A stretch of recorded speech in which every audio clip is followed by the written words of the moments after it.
Hello, my friend. Hello, I'm Petu Waste. Well, friends, I want to thank you before we get going for all of your patience as we've had to change a little bit this morning, and also to talk about the change that will happen at the lunch presentation. Before I introduce Donovan, I want to remind those of you who may have come in a little late that this wonderful person has agreed to do a presentation for us over at the lunch. For people who may have not registered for lunch, that's okay. We have plenty of food. Please come over to the Student Union and come to the center ballroom where we're going to have the presentation that Donovan is going to do for us. So it's going to be a wonderful continuation, really, of the conversation that we're going to have today.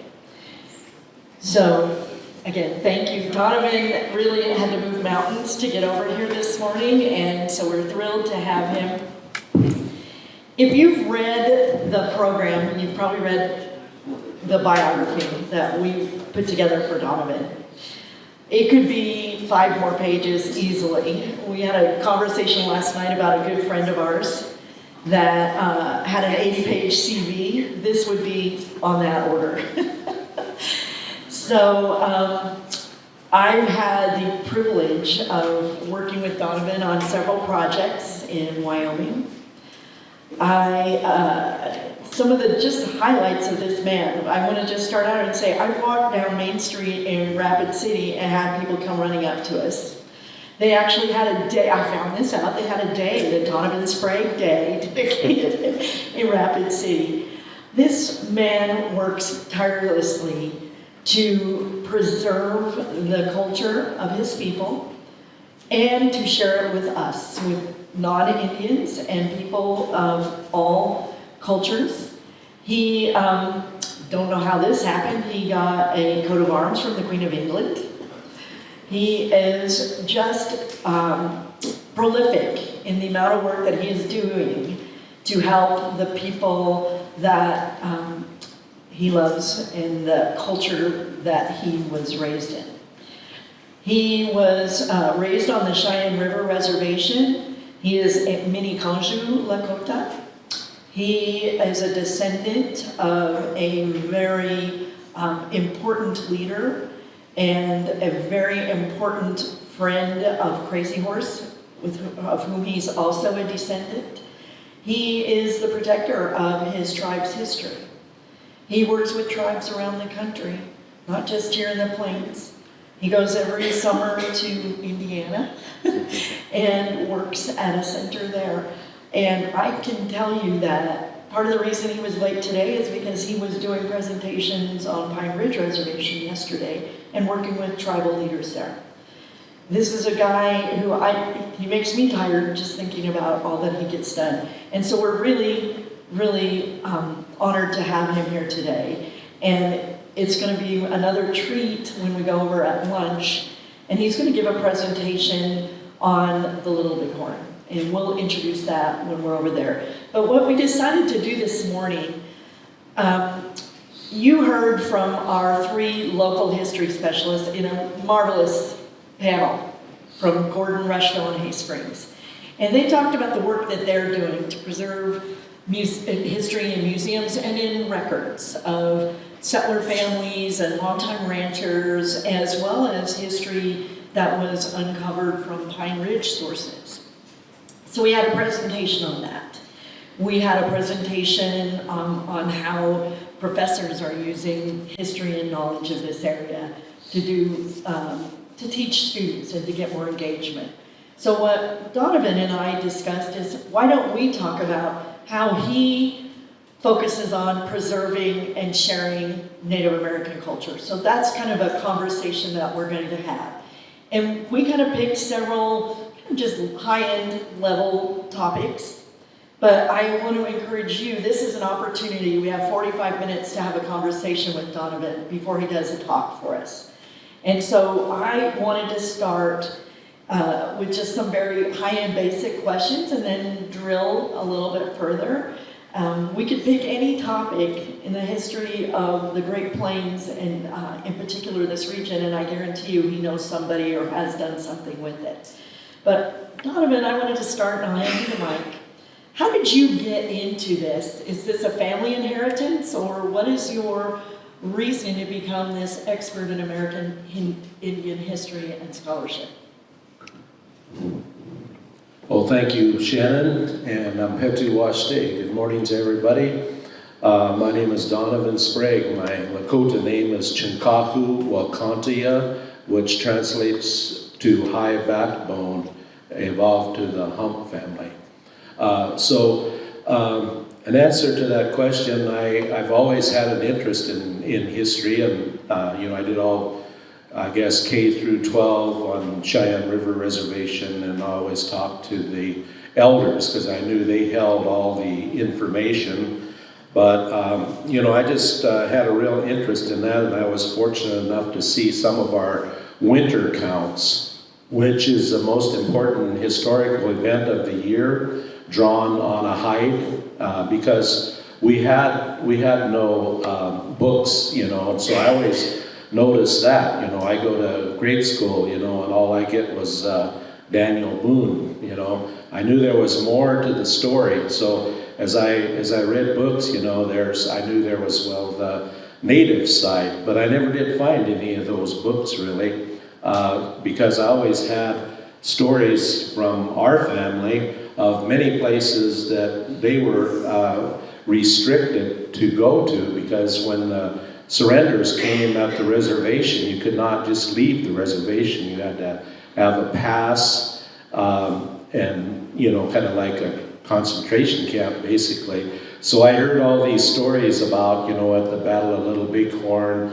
and the Dull Knife fight, and all these different places that a lot of those people had never been, but they had that very vivid in their memory. And you could just close your eyes, and they're great storytellers, and you could, you're almost right there.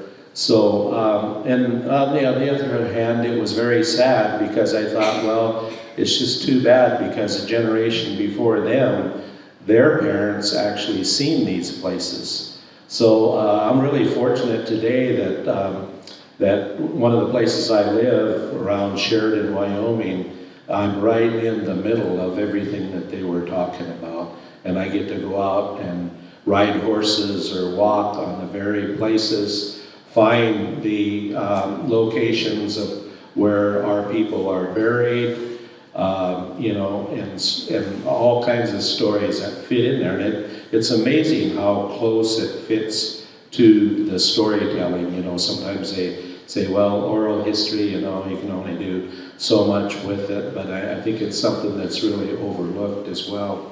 So anyway, I always liked history. I didn't read much fiction. I was always pretty much a nonfiction person, but I guess with Daniel Boone, that might have been arguable, that's what I was reading.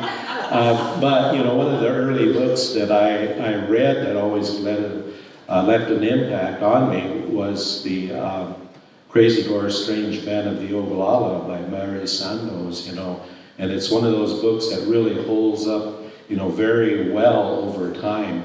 And, we've had scholars who have evaluated that, at the graduate level. They read these different books and give an overview of it. And it was kind of nice, too, to read about my whole family, in her book.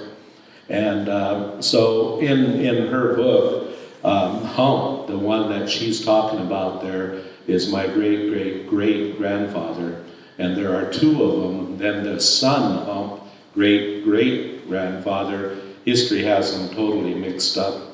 They have both of them in one place. They're calling one High Backbone and the other one's Hump. And, it's just totally, it's the same person. And I also wanted to clarify also that the first Hump was the uncle of Crazy Horse. So in all the books, he's best friend, he's a mentor, instructor. Why is this older guy with this younger boy? David and Goliath, they're called. they're called the Grizzly and the Cub, and a lot of mystery. And all it is that Crazy Horse lost his biologic mother at a very young age. And it's the uncle's job to step in, and the first hump was her brother. So really, the best friend confusion was the two best friends were Crazy Horse's father, who became known as Waglula. His name was Crazy Horse. He gave his name to his son. So it was the first hump and him were the best friends. So whoever recorded information along the way, and they mistook that. And so still today, people, new books that come out, you know, friend of Crazy Horse. I don't know why they're together, why they're friends, but hey, we know. Thank you. Well, let's just move right from there, and I don't mind sharing with this room. He has if you want to go back to the very beginning, you have a 700+ page book written that is this in-depth, quite detailed history of his family and the history of many of the bands and tribes of the Lakota. But he's having a hard time getting it published.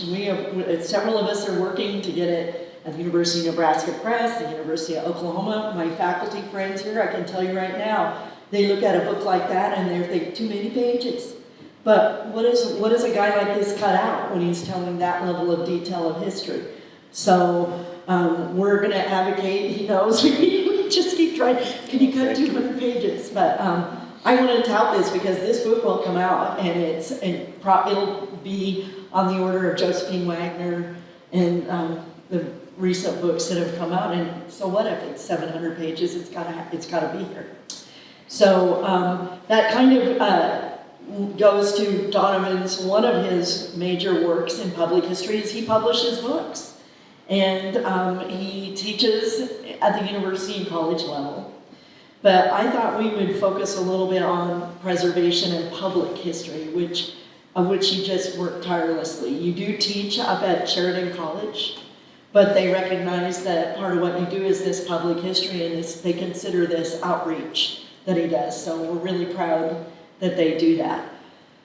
One of the things that you do a lot of is you support tribes in their tribal historic preservation offices called THPOs, very well known. So I thought maybe you could share with this group, what is a THPO? What is the kind of work that you do with them, and why are they important?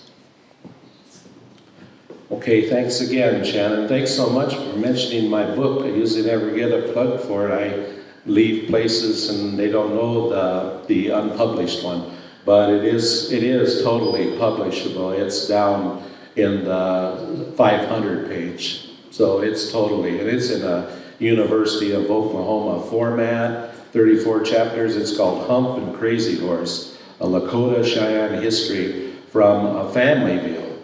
So, I was prepared to go from here to drive to Lincoln and hand this off in a 3-page binder, I have it, or a flash drive, one of those modern things. So,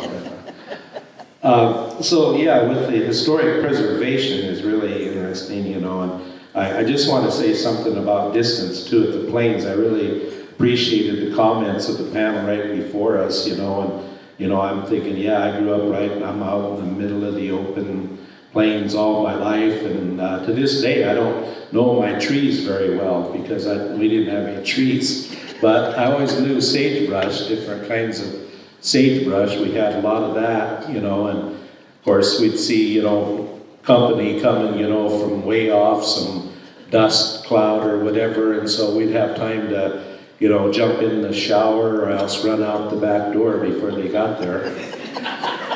So with the historic preservation, those THPOs, T-H-P-O, those are grants now that any federally recognized tribe in America can apply or be part of that. And so it's done a great thing for awareness of history and getting notice, because federal entities or people that receive funding, federal, are required by law then to contact tribes of any like artifacts, that they know of, found, or any of that. And so that applies to remains as well. So under that part, it's under the NAGPRA, the Native American Graves and Repatriation Act. So that's a tie-in with that.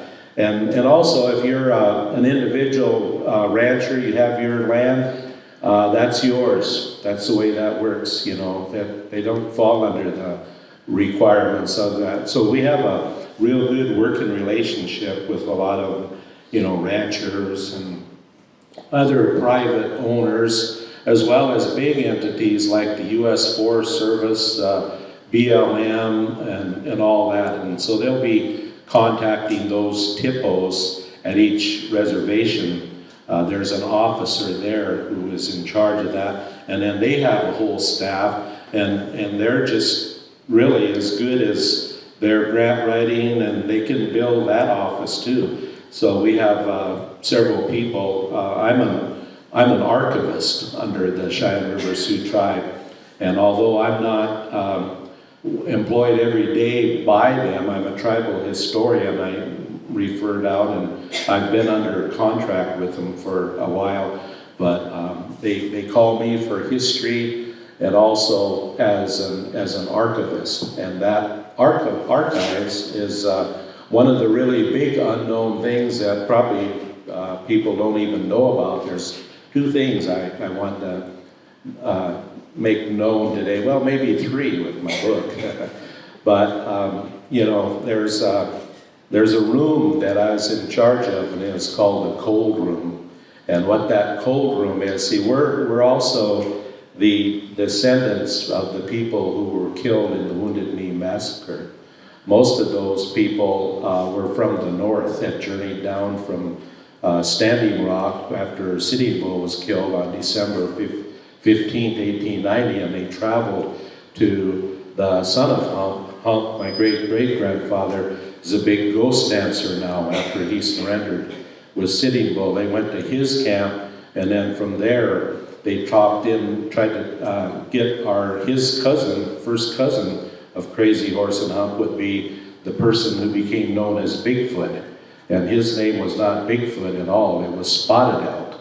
So anyway, he goes on into Wounded Knee and the massacre happens. But my great-great-grandfather did take in several hundred Hunkpapa and his own band of Minikoju and some Itazip Cho, another of our Lakota bands housed at Cheyenne River, into the agency at Fort Bennet, because my grandfather worked with General Miles. And actually it was Miles who started slanging the high backbone and the buffalo hump. Well, we'll just call him Chief Hump, that's how that evolved through Miles. But anyway, he brought those people in who then averted the Wounded Knee Massacre. But in this preservation area, it's a place that nobody would ever see, or nothing would ever be on display in this room. It's all temperature controlled, and it's all the artifacts or things from the Wounded Knee Massacre. And even from around the world, we had one ghost dance shirt that came clear from the UK.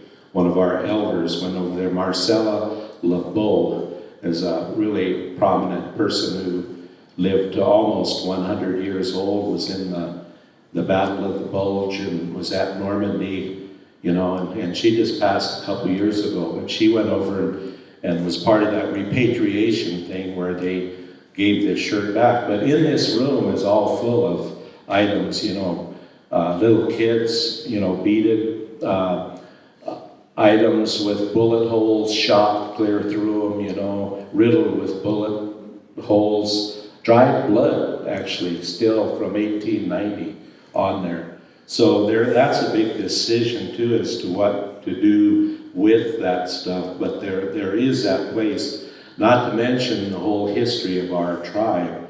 But what I found, most of that history There is some early stuff of like the state historians, like Don Robinson, and he was came up with the idea for Mount Rushmore. Some of those people, and there are Lewis and Clark, journals, but the bulk of it is all what I would call more modern history after the Cheyenne River Sioux tribe is established as a reservation, and then eventually moves to the Cheyenne Agency, which is flooded by the Wahi Dam, 1959, the move up to Eagle Butte. See, my history goes back, the earliest winter counts that I have in that book, unpublished book, they start in the late 1600s. That's when my story starts in the Great Lakes with some incidents with the Ojibwe Nation and that. And the most recent events are about 1900. So as a kid, I always wondered, well, why are all these winter counts ending? My information's not there now. It was great, 1600, 1700, 1800, and now it's gone. Well, the reason it was gone is because our people surrendered on the reservation, and those hides were taken, confiscated by the agent, and they ended up in museums, the Smithsonian, all over the world. So people wonder, well, how'd that get clear over to, Berlin and London and Paris and stuff like that. So, see, that's where a lot of our history and stuff is that we have to collect. So I've traveled the world, also, in that type of work. But then a little bit back to the story on the winter counts, and ending around 1900, I found that the buffalo, of course, were also depleted. So, that was another thing. The man was really very depressed. His role was hunter, provider of the people, and now his role was to go down and shoot a beef each first of the month. That was a beef issue at the agency. And they would shoot that, and then the women would take the hides and prepare the meat, and he would go back, and sit idle in the cabin now. And then next month, first month, okay, go down and shoot the beef. It's time for that. I mean, that's pretty dull life history there. And so that's also when I found, just shortly after that, the star quilt evolved, and women kept busy with the arts and their hands and creating things. And I also found that's when terrible alcohol problems developed with the man, because the horses were also confiscated, and that's his life, going down each month. And there's still, today people are talking more about historic trauma, and, Wounded Knee wasn't that long ago. And, when it's great grandfathers and mothers, there's just a lot of, history there. But the Tipples I see it a really bright spot, for our history, and from that can lead to museums, culture centers, and just a lot of interaction. So the other part that I do is contracting, like with my tribe, but I contract with like the American Indian Smithsonian in Washington. So I do have I brought the cover anyway of the book. I'm a contributing author to the book Infinity of Nations, which you could Google, and that's a typical Smithsonian book, the coffee table, like nice colored pictures, full of artifacts. So my job in that was to write about certain artifacts, especially in the plains, and there's Southwest stuff in there. But anyway, those items, I think there were either 400 or 700. All of this was in the basement of the Smithsonian, and it surfaced, and wow, it drew a lot of attention. And it went into the George Hay Center in New York City, right downtown by Battery Park. Might have been there. It's the old American Indian Smithsonian. And so it's still affiliated, with that. George Hay was, Heye, was the great collector of all of the artifacts and donated that. But anyway, you might find that when you Google it into that museum, George Hay. So these items from the book went on display in there, and it was so popular, it became a permanent exhibit. So it's now a permanent exhibit there. So some of my tour people arrive from Europe and they land in New York and they wander around and, wow, there's our guide right there. His captions are here in this museum before they ever make it out to the plains. And then I also worked with the new expansion of the West Museum at St. Louis. It's right under the archway or grand facility. And so they pretty much had the bases covered for the wagons and settler part going west, but what they had recognized was they were missing some of the Native American side. So anyway, that's where I came in. So those are, and there's many more like that, but I just use the example of a couple like that. And then for Europe, I also speak at place. I think I'm the only person I really know of that didn't go to Paris or Germany and those places and not have to just dance to perform as a performer. I make bows and arrows in the tradition of my family. I tan hides, buckskin, rawhide. I teach beadwork, quill work, and feather work. And I incorporate the hides and the flutes because I make those. I never had to do any of that. I talk to them about our history and where things are going today, just like what we're doing here at Sandos. And that's what they really want to hear.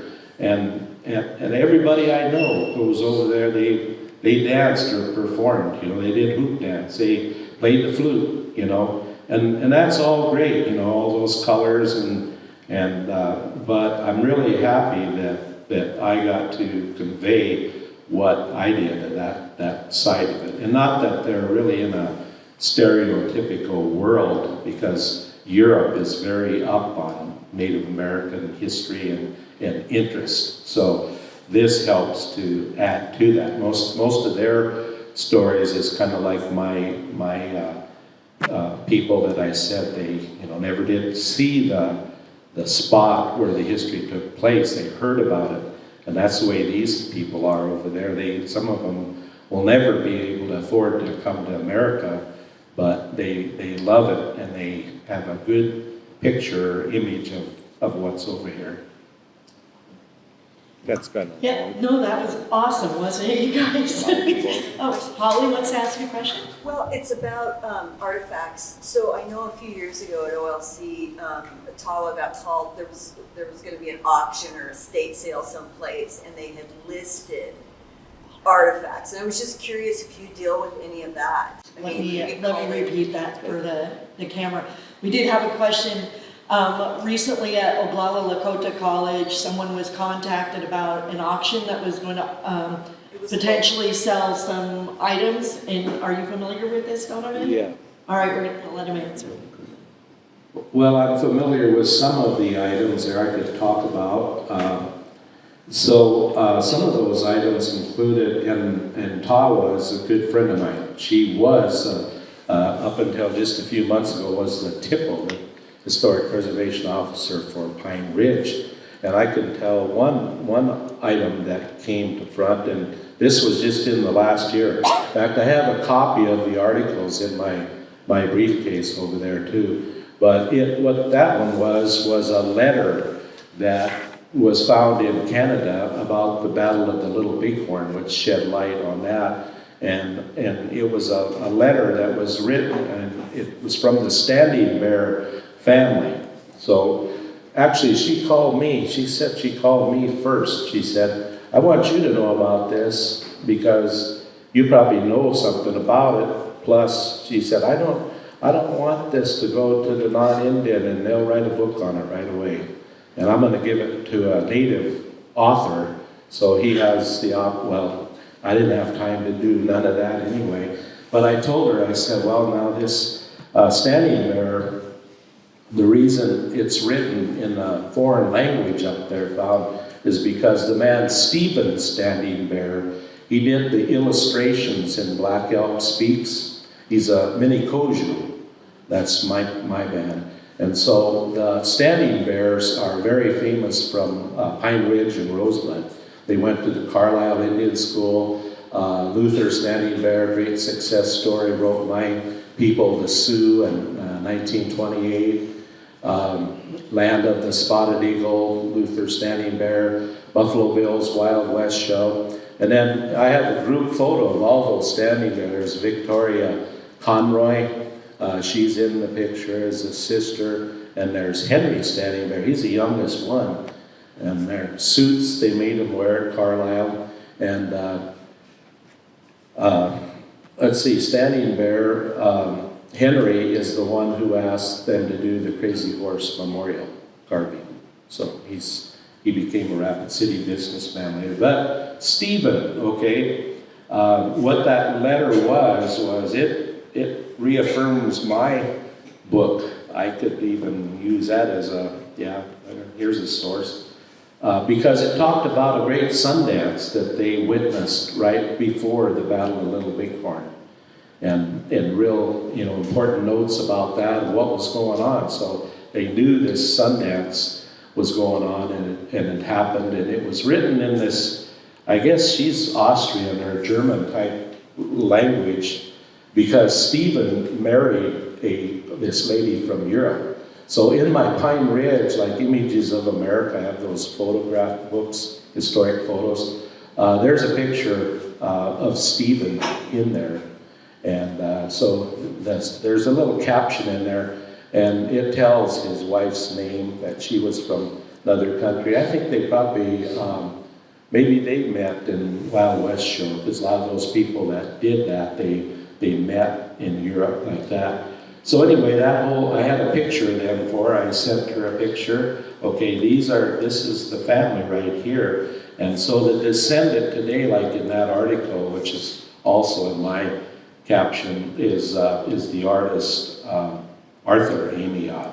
He's a well-known artist. So, and Arthur's a good friend of mine. And I work with Frida Mested. She's part of that family as well for several years. And so I had collected all that history from Frida and those people. And so with the article, they really tie in Arthur, because he's also on the board, or was on the board of the Buffalo Bill Historical Society in Cody over there.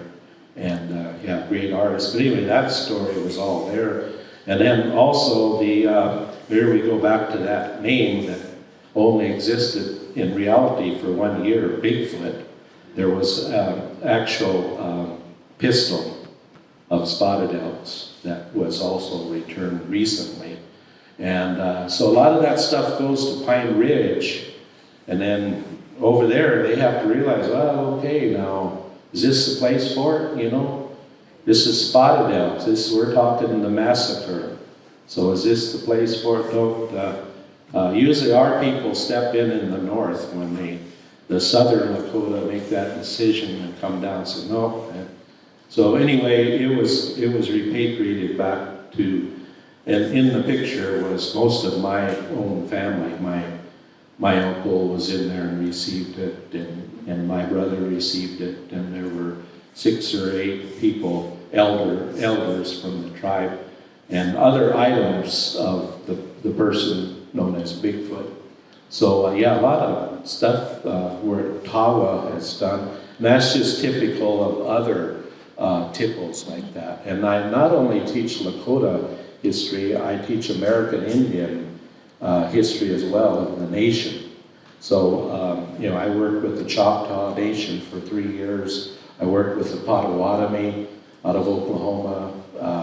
And this summer I met with the Pokagon Potawatomi Tipple, Tribal Historic Preservation. Their agency is up north of South Bend. So I worked up there, Notre Dame, and then there's Culver and Purdue, right in the middle of that. A lot of Tecumseh history over there. So, thank you. That's a good point, question, and networking and link with the with Todd. Well, she's working with the Red Cloud Heritage Center now. Right, yeah. Thank you. Can you see he's an encyclopedia, folks? I mean, I've never had him not know somebody. It sounds to me, and so maybe you can confirm this and we can talk about it, you work with so many museums. It feels like there's a movement afoot to repair and be better about integrating and incorporating the indigenous narrative into the story that a museum is trying to tell. Do you feel the same thing, or is it still just, do you feel it's a struggle, or how do you feel like we're doing it right now in the United States? Well, I feel that there's a great improvement with all of this. I think that assists everything. We were just talking about this, I think it was yesterday. I did some interviews with Clemson University over at Pine Ridge. But they were talking about that and how some of the students are picking up on this. And they said, well, now what can we do at the tribal level to have like museum studies and archival studies and get the kids, interested in that? Because I think it's kind of from teaching, I think it's kind of across the board, the kids don't seem really as interested in that family history and genealogy until they get a little bit older. And then they start really digging, and it's like, why didn't I start this earlier, and I was too busy doing other important things on campus or maybe downtown like I was, But because when I went to school, it was kind of like the relocation thing of the old days, one-way ticket out. We had the one-way ticket out, but it was called higher ed. And so I'm riding horses one day on the reservation, and then I decide, well, I'm going to go to school and be counted. I counted. Didn't take me long to get out of that field. But anyway, the place that I chose was, I just looked at the books and I said, well, definitely going here because everybody in this catalog, the kids are all laughing, they're having fun. And these are all serious over here, and I want to go somewhere where they're having fun. Where did that turn out to be? It was the University of California, Bay Area, so I was culture shocked right there into San Francisco, Bay Area, and if that isn't getting to know something about your neighbor and other cultures quick, And I could maybe expand just a little bit on that. We got out there, well, something's come up, they're gonna cut costs, you're not gonna be in the apartment you thought you were gonna be. Well, I didn't know where I was gonna be anywhere, so that turned out to be East Oakland. So I was put into our East Oakland, our people, and then just about 4 blocks east of there was national headquarters of the Black Panther Party. And then the other direction, about that far, was national headquarters of the Hells Angels.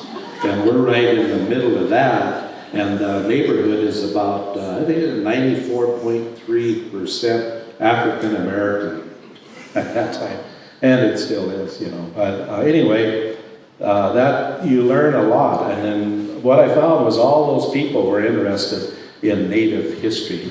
We were like celebrities, and you couldn't help but say like, well, I'm going to just close my eyes and door to that because, I'm going to school and I can't, you go down and you buy groceries or anything, that's the people. That's the whole makeup of the community, And so it's not always free education. One-way ticket out, and back home they'd say, well, so-and-so, no, they're not here. They went on relocation. They're down in San Diego here. And they say, no, I seen them. And here they're walking over by Thunder Butte, and they already beat the bus back. They're back home. So another great, program of higher ed. But, now we have counselors to look at that and help you decide where you might like to go and health and education has all been very important for me in the history, but I'm really proud because my family, you won't find their name anywhere on the 1868 treaty. They say, well, that provided education, health, housing, all this stuff. But because of not signing that, Hump had 14 more years of freedom just roaming with his band. He eventually went to Canada with Sitting Bull and came back there, surrendered with 714 people were still intact in his band. And every man, woman, and child was written down in Lakota. It's in a book today called Sitting Bull Surrender Census by my good friend Ephraim Dixon, who I've crossed paths with a lot down here. And another shout out to another past friend of mine is Tom Beaker. I spent a lot of time with him down here. So yeah, I see a bright future for that, and these kids in schools can't help but have questions when we come in to speak and offer to hand that information down. You know, I told a story. Just a couple weeks ago, I told a story I haven't told for a long time, but I've been a speaker at the South Dakota Penitentiary for the native not students, but you know, I'm glad I was there as a speaker only. But you know, I was just shocked at all these people. They lost their history, you know, and nobody told them, you know, and that's why they're lost. You know, as I went in there, looked like kids. Well, this looks like a high school presentation, and you know, they just clung to me, you know, and wanted this history, you know, because they never got that. See, that's important. That's what keeps me strong. The bravery, generosity, respect, wisdom, values, is knowing that inside, you know. And I know where I come from, and I could read Daniel Boone or whatever. I read those and appreciate those or chuckle, but I know inside my own history, and I know the land out there, how I'm connected to this land when I walk, and places I drive by. I'm aware of what happened over here, and on this butte over here, and over here lies the resting place of one of my family members, and so it's really important to have that. And one of the things I want to mention too, this is, now I told you 2 secrets maybe, or that she did about my book, but the other, and then I think I only have one more secret after that. But I want to announce today, this is the first place in the entire world, and any historian would appreciate this information if they knew my family, Hump and Crazy Horse. But I'm making an announcement that I'm the only person that knows this, but I have my grandfather's winter count. And when I with this winter count, it was blank. It was just the drawings, and so I interpreted every single one. So it's roughly about the years 1780s to 1876. So almost 100 years. And hey, since I mentioned that, I'll get out my other secret that nobody knows. It kind of goes with that. Chardon is mentioned there's one entry for Chardon, who's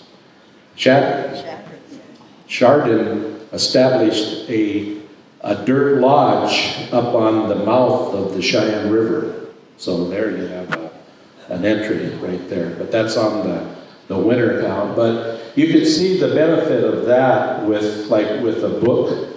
So I think with Shannon even has a rough copy of that, but in the main book, those are my sources. Like I said, back to the 1600s. It's because they always want to know, well, what book is that in? And is it in Daniel Boone or not? And I say, so that the whole academic world had to understand that what a winter count was and how that worked you know, and it's the only thing I knew that we always do everything clockwise, and it goes counterclockwise, see, because we're backing up in time on the Hyde. You get to the outside part, and that's the 1900 time period there. So, I mean, why wouldn't somebody be interested? I mean, that could be a book in itself, but why wouldn't a publisher be interested in that type of history? I review books of the New York Times, the latest book on the Battle of the Little Bighorn. A non-Indian has wrote this. A lot of them never been out here to Montana, and I give them a good review. They've done their research. But why would they not want to talk to a native where Hump fought right on the Custer Hill?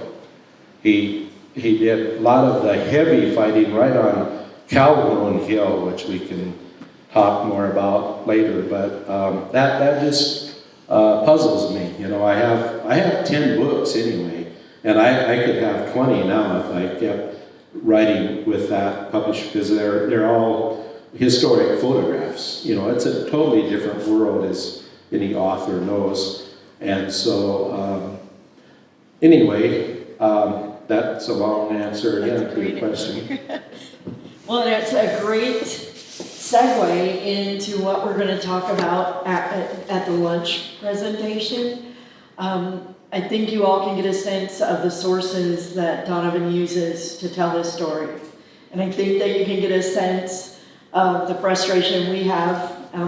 I've got a lot of my colleagues here who publish books, and some of you know who I'm going to be talking to and about. We really need to get this kind of work out there to help us. Maybe it's not in the format that they're used to seeing, but there's a lot there, and it's a great book. And so I welcome you all to walk over to the Student Center, and we'll have lunch. We'll give Donovan a chance to grab a bite, and we'll probably start around 12:30, quarter to 1, and we'll have about 45 minutes, but lots of opportunity for you all to ask Donovan questions as well. So thank you, Donovan, and thank you all for Thank you.